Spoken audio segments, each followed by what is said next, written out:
김정은 위원장은 어떤 생각을 했을까? 아, 이번엔 내 차례인가 하는.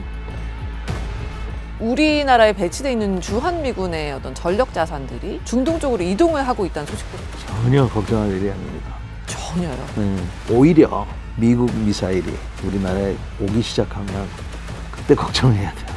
여기를 약화시키면서 내보낸다? 그런 일은 없어요.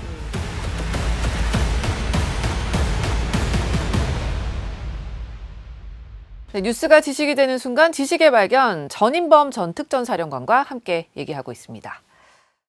베네수엘라 마두로 대통령이 올해 초에 생포가 되고 이란의 하메네이는 저렇게 제거가 되고 그러면 또 자동적으로 이 사람들이 떠올리는 사람이 있어요. 예, 북한의 김정은 위원장. 일단 이 참수 작전에 김정은 위원장은 어떤 생각을 했을까? 굉장히 불안했을 겁니다. 지금 그렇지 않아도 불안한데 독재자가 되면 좋은 것도 있겠죠. 뭐든지 다 먹을 수 있고 다 즐길 수도 있지만 사실은 엄청난 그 스트레스를 받지 않겠어요. 아, 이번엔 내 차례인가 하는 그런 걱정을 안 할 수가 없을 겁니다. 그렇지만 김정은 위원장께서는 좀 순서를 기다리셔야 될 것 같고요. 제가 봤을 때는 네. 다음번에는 이제 쿠바가 좀 주목을 받을 것 같아요. 그다음에 남미 국가들 좀 거기는 알아서 잘 정비를 해야 될 거고, 일반적인 분들은 어떻게 생각하냐면 북한은 핵무기를 가졌기 때문에 이란하고 틀리다. 이란이 지금 땅을 치고 후회한다.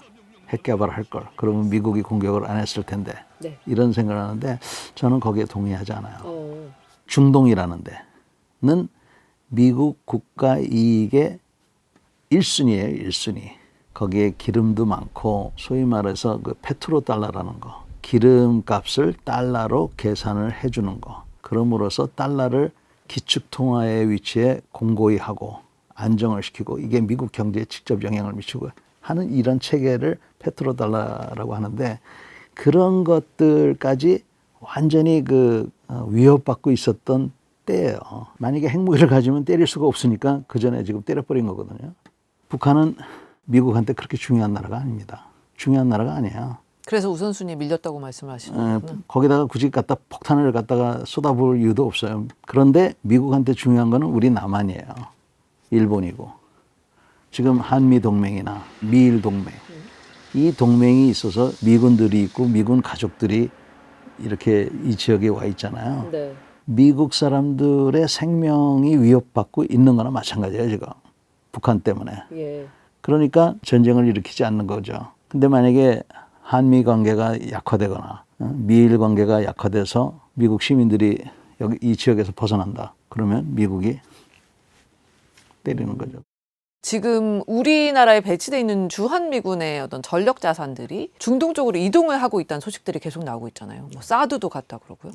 이거는 우리로서는 좀 우리 전력에 구멍이 생기는 거 아닌가 이런 우려가 사실 되는데.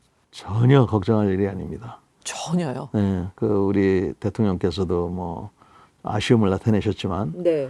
안보에는 이상 없다 이렇게 얘기하셨는데 네. 정확하게 얘기를 하신 거고, 오히려 미국 미사일이 우리나라에 오기 시작하면 그때 걱정해야 돼요. 우리나라에 더 추가 배치가 되면 네. 그게 이제 걱정해야 되는 신호다 이런 말씀이신 거죠? 그러면 2017년에 여러분들은 모르셨지만 미군 페이트리어트 미사일들이 우리나라에 많이 들어왔어요. 2017년이라면 그때 북한 미사일 많이 쏠 때. 그때 였잖아요. 트럼프 대통령 일기 때 예. 그렇게 더 오면 걱정을 해야지, 지금 이렇게 조정이 된다는 거는 여기가 그래도 안정이 되니까 빠져나가는 게 사실이라 그러면 여기가 여유가 있으니까 나가는 거지, 그렇지 않고 여기를 약화시키면서 내보낸다? 그런 일은 없어요. 저렇게 전력 자산들이 빠질 때가 북한에게는 또 기회가 될 수도 있는 거 아닌가. 북한이 그렇게 생각하면 큰 오판입니다. 이번 이제 이란 전쟁 나면서 우리의 미사일 요격 체계죠. 천궁2의 몸값이 좀 높아진 것 같아요. 이거를 다 여기저기서 달라, 우리도 달라 이렇게 얘기를 하고 있다는데 이거 설명 좀 해주세요. 천궁2. 천궁2는 그 중거리 요격 미사일입니다. 그래서 상대방의 항공기나 또 미사일 이런 것들이 날라오면 중고도에서 격추시키는 그런 역할을 하는 무기예요. 그래서 우리나라 기업들이 손을 모아서 누구는 레이더를 만들고 누구는 미사일을 만들고 이렇게 해서 이제 수출이 되는 거예요. 요격률이 90%가 넘는다고 하던데요. 요번에 그래서 아주 성과가 좋았어요. 전체적으로 90%의 요격률을 보였다는 겁니다. 날라오는 표적들에 대해서. 근데 네. 대한민국 사람으로서 네. 자랑스러운 얘기이긴 하나 예. 지금 한 번의 모의고사에서 좋은 성적을 거뒀거든요. 그러니까 앞으로 모의고사를 좀 더 보고 중간고사도 보고 기말고사도 봐야 정확한 걸 알 수 있을 거예요. 그렇지만 설사 이게 예를 들어서 50%만 된다 하더라도 미사일로서는 성공한 겁니다. 아, 50%만 돼도 미사일의 성능이 충분한 거예요? 통상 한 발 날라오면 두 발 쏴요. 성공률이 한 50%라고 보고 그렇게 해요. 패트리엇보다 천궁2가 성능이 좋다 이렇게 얘기하면 아직은 안 되는 건가요, 그러면? 아직은 조금 이게 전쟁에서 드론이 본격적으로 활용되기 시작한 게 러시아와 우크라이나 전쟁 때부터인가요? 본격적으로는 그렇지만 예. 그 전에 아제르바이잔하고 그 아르메니아하고 전투할 때 드론을 가진 나라와 안 가진 나라가 어떤 전투력의 차이가 있을지를 보여줬습니다. 아제르바이잔은 그 당시에 주로 정찰, 그다음에 표적 확인 이런 용어로 많이 썼고 간혹 가다가 직접 공격으로 했고요. 그러다가 이번 우크라이나가 조그만 드론까지 해가지고 그걸 가지고 무기화한 거죠. 드론 자체를. 그리고 이번 같은 경우에는 이거는 큰 드론이에요. 조그만 무인기라고 봐도 될 거예요. 네. 이게 뭐 400km, 500km까지 보내는 거, 그리고 정확하게 때리는 거. 이것도 그 쉬운 기술은 아니에요. 네. 여러 가지 방법이 있고 그거를 막기 위해서 어떻게 격추시킬 거냐. 재밍하는 방법도 있어요. 또 재밍을 또 막아야 돼. 뭐 여러 가지 이런 것들이 우크라이나 러시아전에서 많이 발전이 됐고 우리한테는 참 위험한 얘기지만 북한이 그걸 그대로 전수를 해서 지금 활용하고 있을 겁니다. 아, 그러니까요. 북한은 그 전쟁에 참여를 했잖아요, 북한군이. 그러면서 그 드론 기술을 많이 배워왔겠다 싶더라고요. 네. 그래서 제가 현역으로 있을 때는 하늘 걱정을 할 필요가 없었어요. 하루 이틀만 참으면 연합군이 우리 한국과 미국 그다음에 기타 다른 나라들이 제공권을 확보하기 때문에 2, 3일만 기다리면 돼요. 그러면 날아다니는 건 다 우리 아군이야. 아, 근데 지금은 그 공식이 깨졌어요. 이제는 우리 한국군도 하늘을 쳐다보면서 저게 내 건지 상대방 건지를 걱정해야 되는 시대가 와서 이거 지금 보통 문제가 아닙니다. 그 이란의 샤이드 드론을 모방해서 미군도 드론을 만들었다는 거 아니에요? 그래서 이번에 처음 투입이 된 건가요, 그러면? 네, 루카스 드론. 루카스.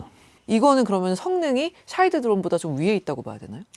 성능이 상당히 위에 있는 거죠. 그러니까 샤헤드보다 정확도, 또 생존율, 살아남을 수 있는 그런 능력이 좀 좋고 네. 비교적 값싼 한 5,000불 한다 그러죠. 그런 가격으로 이제 비싼 표적을 때릴 수가 있는 거죠. 요격 드론이라고 그러죠. 드론 잡는 드론을 우크라이나로부터 좀 들어오려고 한다라는 보도가 있었는데 저는 그 뉴스를 보면서 아니 미군인데 이렇게 준비가 안 됐나? 드론에 대한 준비가 너무 허술한 거 아닌가? 뭐 이런 생각도 들더라고요. 허술하다기보다도 러시아보다 한 발 뒤에 있는 건 사실이에요.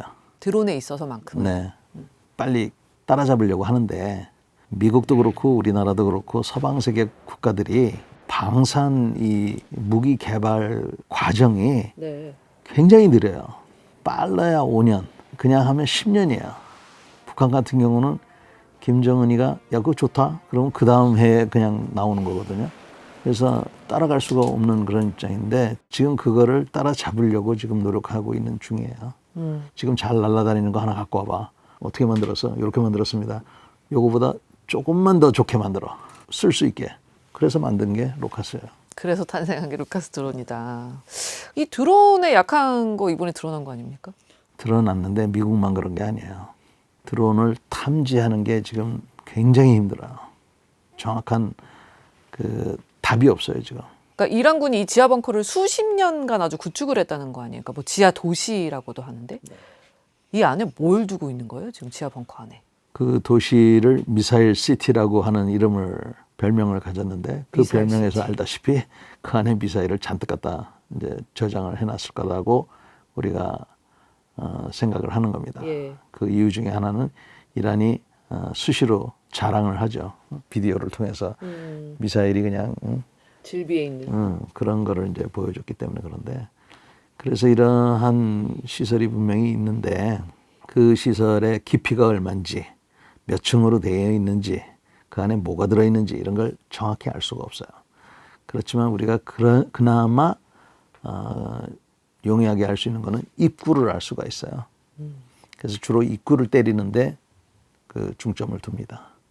깊이 있다 그러면 네. 거기다 이제 벙커버스터라는 걸 떨어뜨리는데 폭탄이 얼마나 정확하냐면 그 맞은 데를 그대로 또 때릴 수가 있어요. 한 번, 두 번, 세 번, 네 번, 다섯 번, 여섯 번.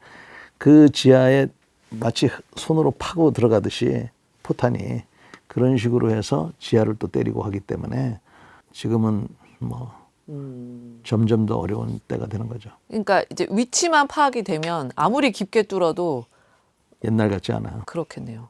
입구 때문에 오히려 이제 이 지하 벙커가 뭐 거대한 함정이 되고 있다. 그렇죠. 그렇게 되는 거죠. 오히려. 북한도 이런 지하 벙커가 많겠죠? 많죠. 북한은 전국이 요새화하는 게 기본 군사 정책인데 네. 산마다 전부 다 그 동굴이 있다고 봐야죠. 이란은 그래도 이번 전쟁을 겪은 뒤에 북한을 좀 롤모델로 삼고 싶어 한다. 북한의 길을 가려 할 거다라는 전망을 중동 지역 전문가들이 많이 하시더라고요. 그 이란이 만약에 그런 길을 택한다면 계속 2,000파운드부터 폭탄을 맞을 겁니다. 절대로 용납할 수가 없어요. 미국 입장에서요? 미국도 그렇고 이스라엘 입장에서도 그렇고 사우디도 그렇고 네. 아랍 국가들은 이미 그 이스라엘하고 어느 정도 타협을 보고 있잖아요. 그렇죠. 오로지 이 페르시아 국가인 이 이란만이 이란만. 지금 이러고 있는데 네. 용납을 안 할 겁니다.